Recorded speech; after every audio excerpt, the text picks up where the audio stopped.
tuh anak-anak tuh bisa jalan 2 kilo, 2 jam hanya untuk datang ke acara itu. Jadi 2 jam tuh naik gunung, turun gunung gitu ya. Hanya untuk datang ke acara itu. Jadi di situ saya melihat mereka tuh punya semangat yang luar biasa gitu. Kalau kamu bisa menyisipkan waktu kamu 2 jam bersama Tuhan secara pribadi, ketemu saya 5 tahun lagi kamu akan jadi apa? Nggak akan pernah mungkin kamu nggak jadi siapa-siapa. Tuhan tuh selalu punya tujuan yang luar biasa atas hidupnya kita. Seberapa buruk pun kehidupan kita, itu Tuhan nggak pernah lihat. Betul. Yang selalu yang Tuhan lihat, saya punya purpose atas hidupmu. Mau itu tinggal sedikit atau tinggal berapapun, kalau kamu selesain itu akan menjadi berkat yang luar biasa.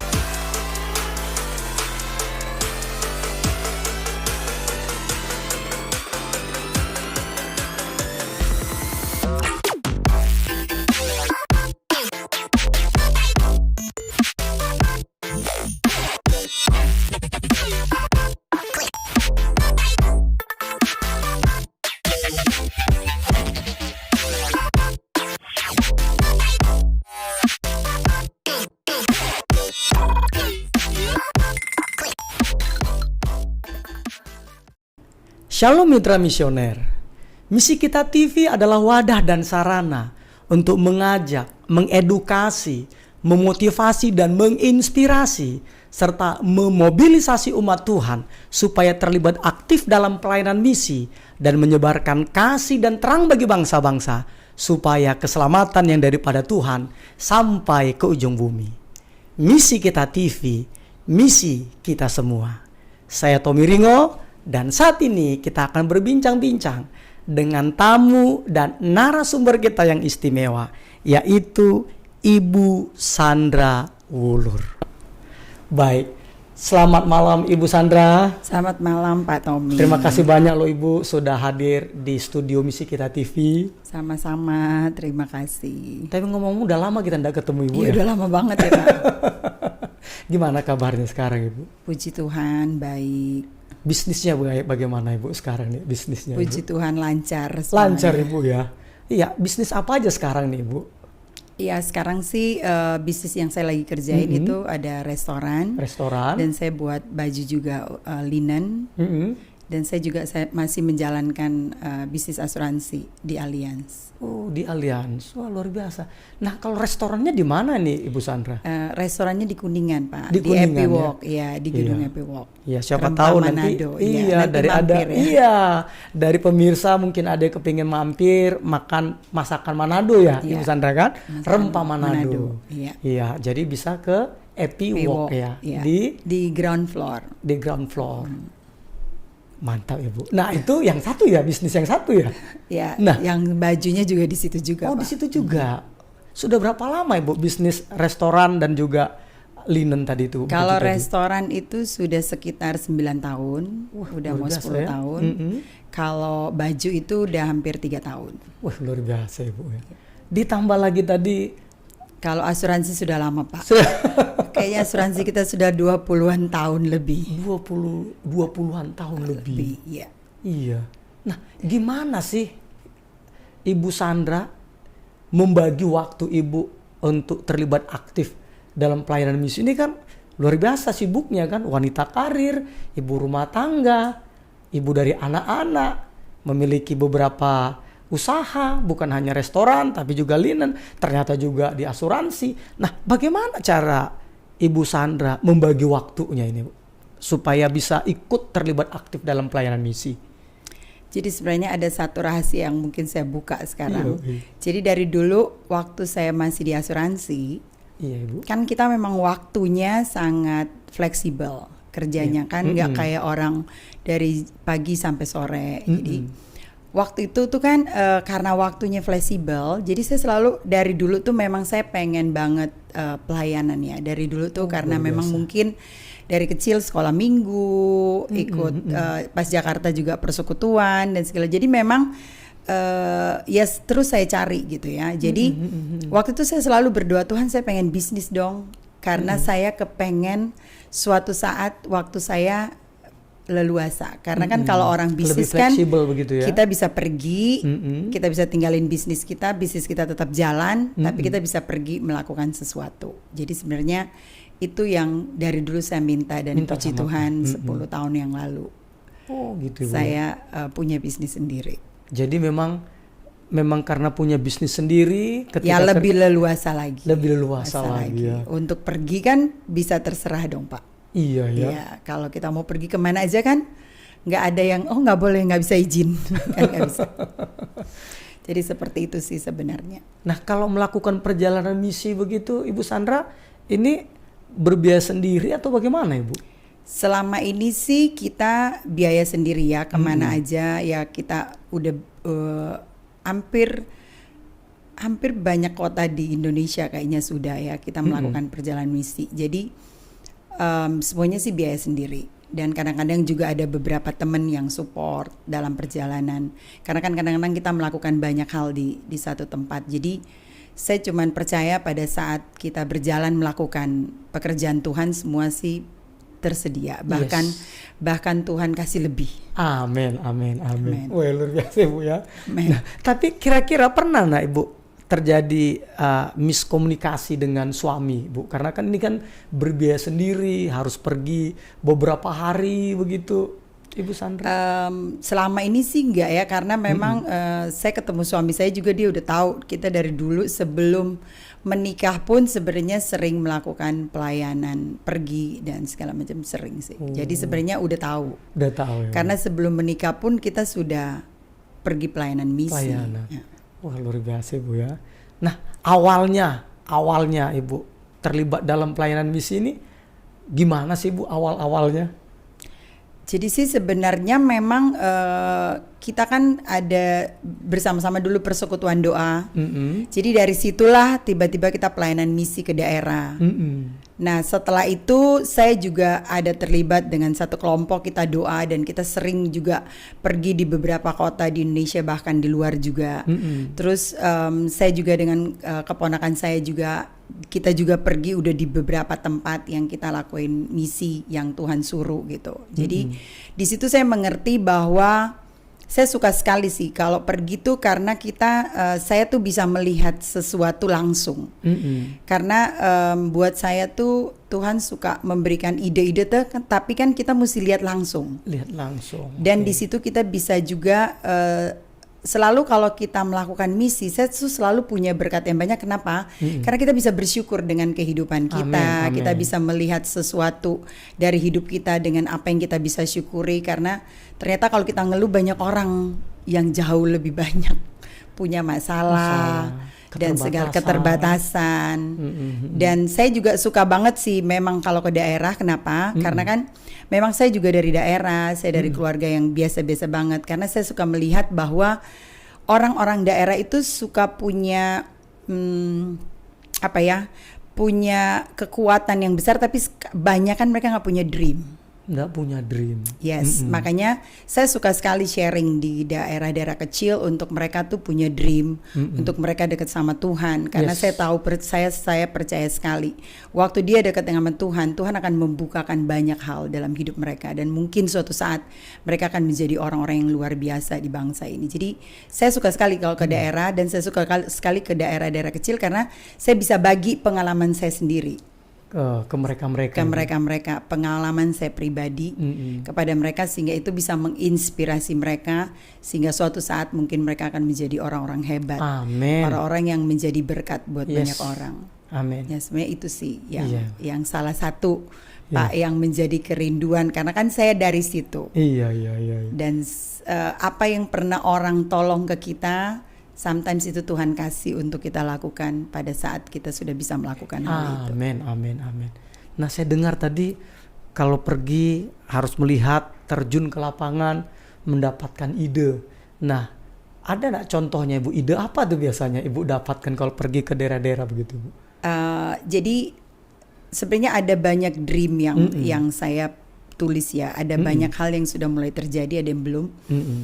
Nah di salah satunya gini ya, karena kalau saya ke daerah saya suka ngelihat. Jadi di sana tuh kan pernah ya kita ke Kupang sekali, itu kita ke Kupang, itu anak-anak tuh bisa jalan 2 kilo 2 jam hanya untuk datang ke acara itu. Luar biasa. Jadi 2 jam tuh naik gunung, turun gunung gitu ya, hanya untuk datang ke acara itu. Jadi di situ saya melihat mereka tuh punya semangat yang luar Yes. biasa gitu, dan mereka punya kerinduan yang Yes. sangat luar biasa untuk mendengar sesuatu gitu. Jadi, dan memang kan kalau kita pernah ada di kampung, mungkin kita akan mengerti. Ya, betul. Kalau ada orang dari kota datang dengan sesuatu, kan mereka tuh kepengen sekali, dan itu sebenarnya buat saya itu kita bisa sangat menginspirasi mereka. Jadi Yes. kita bisa mengajak orang-orang yang ada di kota untuk selalu datang, karena sebenarnya di saat kamu datang melakukan hal yang baik, itu sebenarnya menjadi contoh dan suatu saat menjadi legacy buat mereka. Amin, Bahwa amin. dia melihat contoh sesuatu dan itu akan menjadi berkat buat mereka untuk Yes. mereka suatu saat bisa melakukan hal yang sama. Yes. Jadi sebenarnya seperti itu sih banyak kan yang. Dan kedua, kalau saya pergi itu, saya suka lihat kan, oh anak-anak di sini itu butuhnya seperti apa. Seandainya mereka butuh buku yang seperti apa, mereka butuh sepatu, mereka butuh apa. Jadi dari situ tuh kita bisa lihat, karena kan kita datang langsung ya. Yes. Jadi dan kadang-kadang kita bisa mengerti situasi mereka tuh seperti apa. Nah, ya kita pernah beberapa lah waktu itu ke Kalimantan, kemana gitu ya, di mana di satu tempat itu bisa nggak ada listrik. Kebayang ya, kita di sini di Jakarta udah dengan AC, dengan semua kamar punya AC, di sana tuh listrik aja nggak ada. Nggak ada. Jadi Iya. air dia seperti itu, kita mandi dengan jentik-jentik nyamuknya. Tapi dari situ sih saya suka bisa melihat, sehingga saya suka juga ngomong ke anak saya, suatu saat kalau engkau jadi berhasil, punyalah tanggung jawab sosial. Yes, punya Untuk tanggung kamu jawab bisa sosial. melakukan sesuatu untuk orang lain. Amin. Iya, luar biasa Ibu ya. Jadi sebenarnya Jadi pas sekali kata Ibu tadi ya, bahwa mereka-mereka di daerah itu mereka punya semangat, punya semangat yang luar biasa. mereka punya hasrat, tetapi mereka masih belum punya dream. Mungkin karena tidak berani kali Ibu ya. Ya. Atau mereka juga mungkin belum memiliki gambaran. Ya. Makanya ketika kita datang, baru kita memberikan gambaran kepada mereka Ibu ya. Ya, kita ke sana itu sebenarnya kita memberikan gambaran kepada mereka, sehingga mereka tuh, karena gini, buat saya tuh dari dulu yang saya belajar gini, Tuhan tuh memperlihatkan saya banyak hal. Jadi saya pergi ke luar negeri segala macam, Tuhan tuh memperlihatkan saya banyak hal. Kenapa? Karena itu kan akan membuat dream. Yes. Nah, sebenarnya sama kayak mereka. Karena orang-orang kita di daerah tuh punya semangat yang luar biasa, punya daya kerja keras yang luar biasa, tapi kadang-kadang mereka nggak punya dream. Nah, pada saat kita bagikan itu pada saat mereka punya yang kuat, saya selalu cuman pesan satu kalau saya ke daerah ya. Kalau ke gereja, saya cuma bilang, kalau kamu bisa menyisipkan waktu kamu 2 jam bersama Tuhan secara pribadi, ketemu saya 5 tahun lagi, kamu akan jadi apa? Nggak akan pernah mungkin kamu nggak jadi siapa-siapa. Yes. Karena waktu kamu menyiapkan diri kamu dengan Tuhan 2 jam, dia raja di atas segala raja, tidak pernah mungkin Tuhan nggak kasih kamu ide. Nggak mungkin. Jadi saya bilang kuncinya ada di situ. Karena Tuhan sumber hikmat. Karena Tuhan sumber hikmat, sumber ide, sumber segala sesuatu. Betul. Jadi pada saat mereka punya dream dan mereka punya kuncinya untuk dia bersama dengan Alkitab itu selama 2 jam, pasti hidupnya akan berubah. Luar biasa. Udah pasti.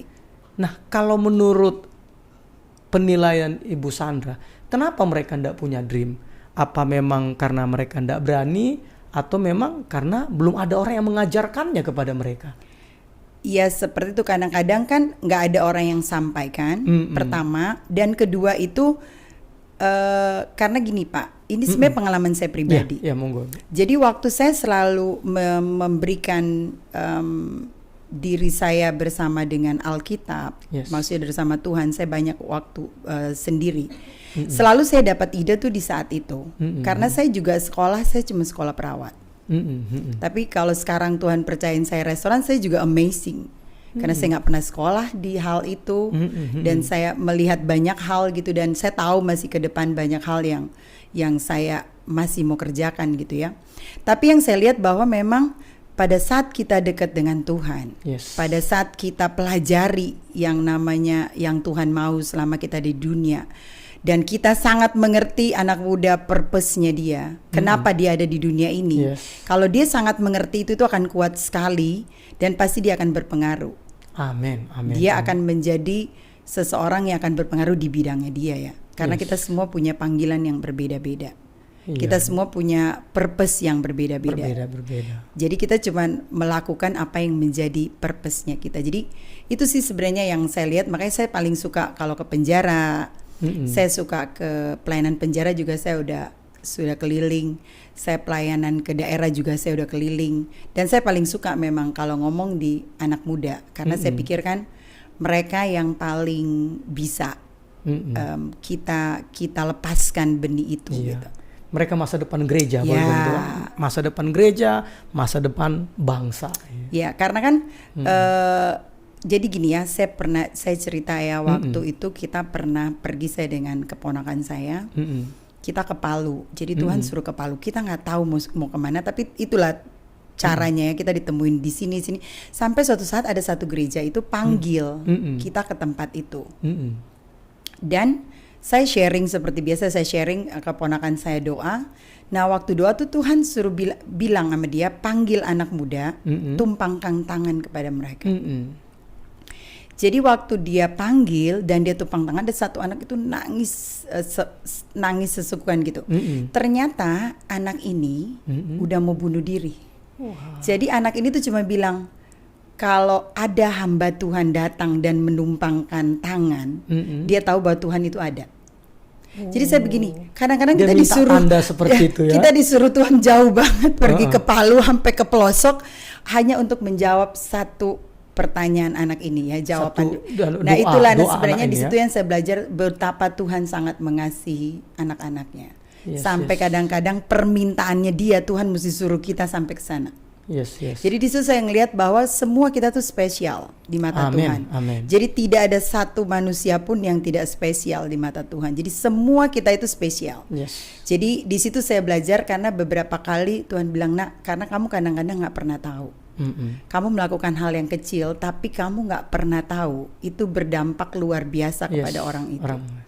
Jadi disitulah yang saya suka, kenapa kadang-kadang kita pergi. Karena itu akan menjadi sukacita tersendiri. Kita bisa menjadi jawaban untuk pergumulan kehidupan orang lain. Atau kadang-kadang kita suka bagi makanan juga, Pak. Jadi kadang-kadang Tuhan ingatkan kepada saya gini, kamu kan gak pernah tahu kalau dia pada saat kamu kasih makanan, dia sudah 3 hari gak makan. Gak makan, ya betul. Tapi suatu saat pernah Tuhan perlihatkan kepada kita. Jadi kita pernah bagi sembako.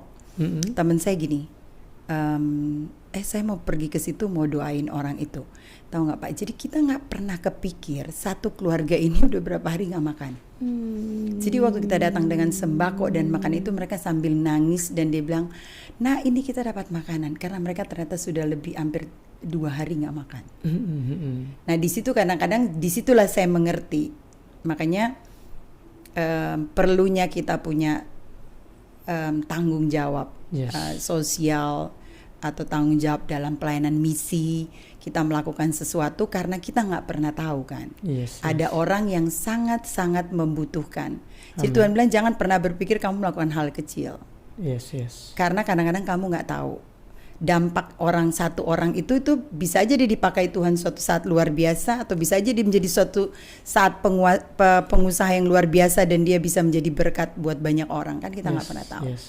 Nah itu sebenarnya yang mendasari banget kenapa kita terus melakukan pelayanan misi. Baik ke penjara-penjara, ke daerah-daerah, ke anak-anak jalanan, begitu ya.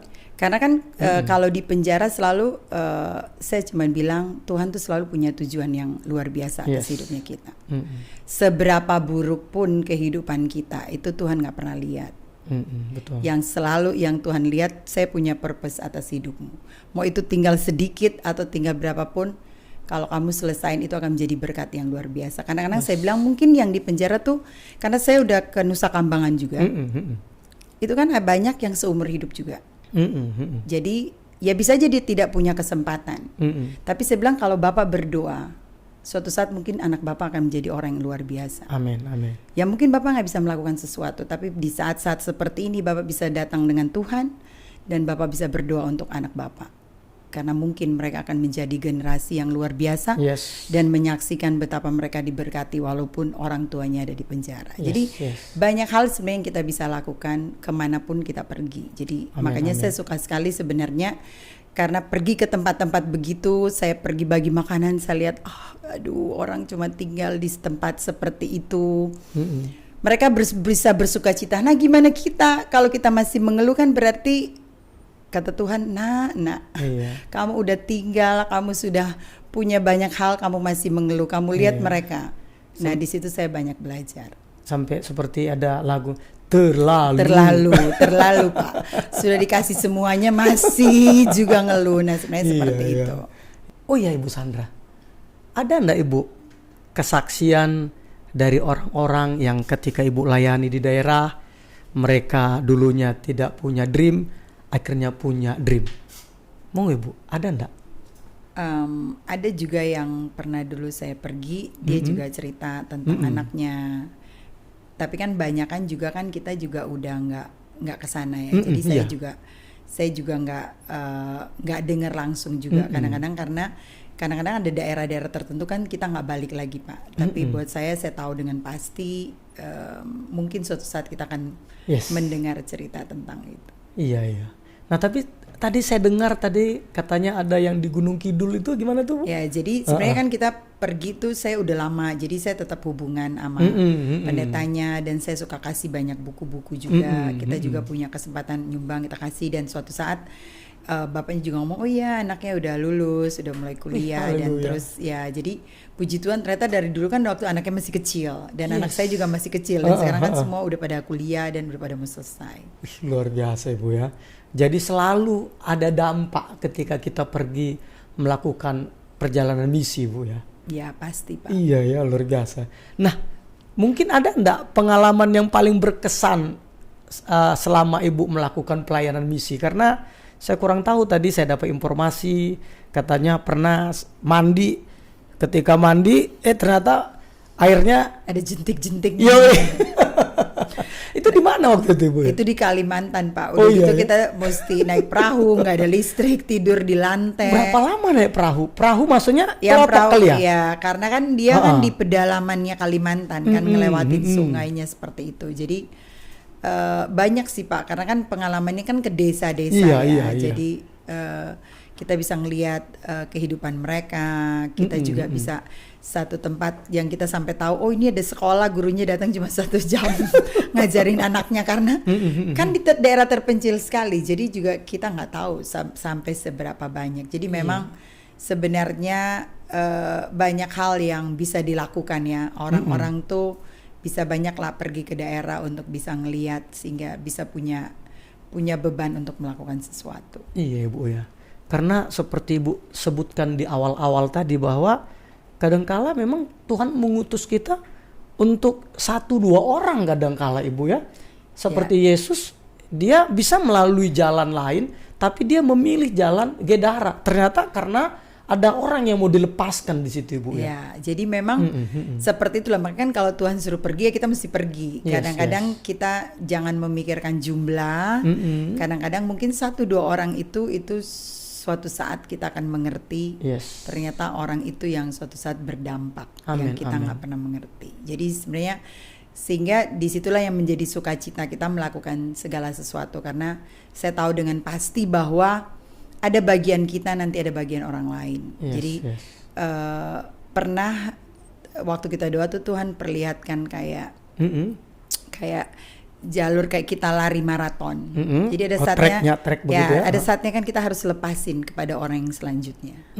Jadi seperti lari estafet ya, itu estafet. Okay, nah, jadi kenapa? Jadi kita semua kan punya jalurnya masing-masing, punya bagian masing-masing, dan ada waktunya kita oper bagian itu karena kan memang ujungnya sehingga kita tidak punya kebanggaan buat kita, sehingga kita melakukan bagian kita dengan benar. Karena suatu saat pasti ada orang-orang yang meletakkan batu selanjutnya. Amin. Di area-area yang sudah pernah kita lakukan. Jadi saya percaya sih itu.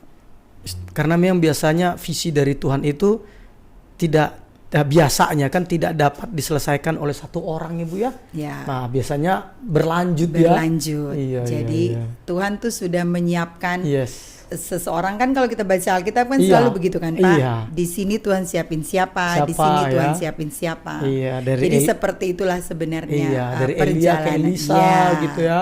Dari Daud ke Salomo. Ya, Iya, jadi iya, iya, di iya. setiap generasi tuh sebenarnya ada. Makanya setiap kita tuh harus sangat mengerti purpose-nya kita apa. Yes. Nah, dari pengalaman Ibu, kesulitan apa Ibu yang paling sering Ibu hadapi ketika melakukan pelayanan misi ini, Ibu? Selama ini sih apa ya Pak? Kayaknya sih ya karena kita aja sih yang mau ke daerah yang Gitu ya. kalau buat ini sih biasa aja ya. Tapi Biasa cuma kan aja kita ya. aja yang kaget-kaget kan dengan situasi daerah di mana kita pergi. Gitu. Tapi kalau kesulitan lain karena memang saya selalu percaya di saat saya berjalan melakukan sesuatu selalu itu ada hal-hal yang sudah Tuhan siapkan untuk kita Yes. ketemu, untuk kita lakuin sesuatu itu selalu ada. Ada, Ibu. Ada. Selama ini selalu ada. Kalau dari anak-anak Ibu, tadi kan kesulitan tadi mungkin di lapangan, mungkin kesulitan di kita. Di anak-anak, ada enggak Ibu contohnya anak-anak kita ya sempat komplain contohnya karena kita kok pergi mulu sih mama, begitu contohnya gitu. Pernah enggak mengalami seperti itu? Enggak juga sih, Enggak karena ya. sebenarnya anak-anak itu juga kan kalau kita pelayanan di Jakarta saya juga suka bawa karena saya suka memperlihatkan kepada mereka nih banyak orang loh yang sangat berkekurangan sehingga mereka juga bisa bersyukur dalam Yes, hidup mereka yes. dengan mungkin kamu nggak punya sebanyak orang lain tapi kamu juga lebih dari orang lain juga ada. Jadi sebenarnya dari situ tuh mereka juga aku selalu bilang ini berbagi, kamu bisa melakukan sesuatu ini. Jadi mereka kadang-kadang bisa ngajarin anak karena kita ada bikin juga pelayanan yang membagikan makanan setiap hari. Dan kita ada Itu mobil setiap hari ya? Setiap hari. Saya ini setiap hari ada. Jadi tapi memang udah ada berbagai macam tim. Jadi ada yang karena saya punya restoran, jadi ada beberapa tempat yang kita bawa karena mereka memang pelayanan di situ. Jadi kayak kita sama-sama berjalan, Ya, berkolaborasi seperti Iya, itu. iya, Jadi iya. tapi dari banyak hal itulah saya bisa melihat, saya bisa belajar dan saya juga bisa membagikan ke anak-anak saya sehingga mereka punya tanggung jawab sosial Yes, dalam amin. hidupnya mereka. Dan mungkin saya suka bilang kalau ada yang mama belum kerjain ya mungkin bagianmu nanti. Yes. Wah, Ya, luar seperti biasa ya, Bu ya. Karena ternyata melibatkan anak. Jadi kalau memang pelayanan di Kota Jakarta melibatkan anak, Melibatkan supaya mereka Juga ikut bisa bersimpati mengempati. dan berempati kepada Karena orang. kalau mereka melihat Mm-mm. ya kayak kita bagi makanan gitu ya daerahnya seperti itu, orang tuh tinggal di satu tempat kecil banget, semua ada di situ kan mereka langsung lihat kan dengan Yes. mata sendiri sehingga mereka tuh bisa. Karena kalau kita cuma mau cerita dia nggak pernah melihat kan dia nggak punya bayangan Pak. Iya, Tapi betul. pada saat dia melihat langsung dan mungkin disitulah juga Tuhan memberikan dia belas kasihan ya. Wih, luar Karena biasa. dia juga bisa melihat langsung betapa orang-orang itu sangat butuh. Wih, luar biasa. Seperti itu sih Iya, kalau ya. saya kasih ke mereka. Dari umur berapa anak-anak ini sudah mulai Ibu libatkan dalam pelayanan? Kayaknya dari kecil ya, karena memang dari kecil kita di rumah tuh udah persekutuan doa dan udah semua kan dari saya anak-anak masih kecil tuh udah di rumah tuh ada yang doa yang skala seperti itu sih. Jadi memang dari dulu mereka sudah melakukan terlibat. terlibat. Apa harapan Ibu ke depannya untuk melakukan misi ini? Apa sih harapan Ibu? Ya saya sih senang banget ya. Jadi nanti saya juga berdoa sama Tuhan untuk saya bisa melakukan bisnis dan masuk ke area teman-teman yang di situ karena saya sudah melihat banyak di daerah. Jadi saya pengen encourage untuk kita melakukan sesuatu atau kita membentuk sesuatu. Dan memang saat ini saya juga melakukan sesuatu karena kita bikin rumah mana. Jadi sebenarnya rumah mana Indonesia. Rumah mana Indonesia. Okay. Jadi itu kita membagikan makanan dan sekarang juga ada satu tempat yang sudah mulai terbuka di Bogor juga. Karena itu sebenarnya satu dream yang untuk kita bisa encourage semua orang karena itu kan sebenarnya kita bisa masuk untuk misi kemana aja. karena kita bisa bikin rumah itu untuk orang yang butuh makanan tuh dia ke situ. Jadi dia jadi mereka yang kesulitan makan dia mereka bisa tahu datang. ini ada tempatnya. Nah, Oke. itu sebenarnya dream yang besarnya itu, dan sebenarnya itu bisa kita mengencourage banyak orang di seluruh Indonesia untuk dia melakukan hal yang sama. Dan memang waktu saya mulai melakukan itu, itulah yang sebenarnya pada saat kita berjalan semua tuh tersedia. Amin. Semuanya tersedia. Jadi goalnya nanti Bu, mereka nanti datang makan ke tempat itu. Goalnya apa Ibu? Kurang lebih tuh goalnya? Ya, goalnya untuk mereka tahu kasih ya. Artinya kasih. Mereka Karena merasakan kasih Kristus melalui perbuatan-perbuatan kita. Iya. Oh itu Karena kan tujuannya, kalau Bu. orang lapar kan dia perlu makanan. Iya betul. Nah, betul. siapa yang kasih makan kan? Iya, mungkin itu akan menjadi inspirasi buat dia. Wah, luar biasa. Karena waktu Iya. Ibu Sandra, mungkin ada pesan-pesan yang ingin Ibu sampaikan kepada pemirsa Misi Kita TV. Monggo Ibu disampaikan Ibu. Ya, saya cuman mau ngajak setiap kita, karena kita sudah banyak diberkati oleh Tuhan, kita sudah banyak merasakan betapa Tuhan itu baik dengan segala yang kita dapat.